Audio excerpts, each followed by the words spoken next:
Raz, dva, tri!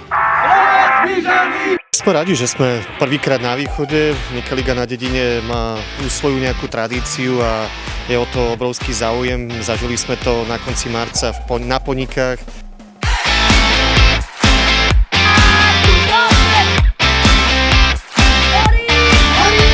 Tak sme určite radi, že Nika liga zavítala aj na východ a že prišla aj na takto nižšiu súťaž pozrieť a spravila tú skvelú atmosféru.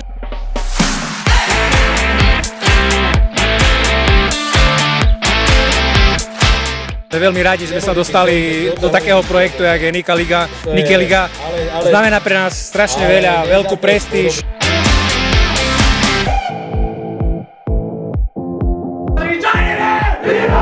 Stáva sa veľmi často, že by na dedine sme mali príležitosť zahrať si pred televíznymi kamerami.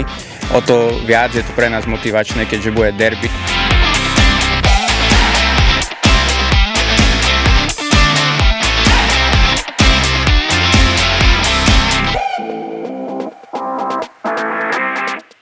Tí chlapci a všetci, aj tréneri, samozrejme celý štáb už žijú týmto projektom a tým zápasom celý týždeň, takže podľa mňa sú menej v krčme a proste im to buší v hlave celý čas, že tento zápas príde a bude to sledované.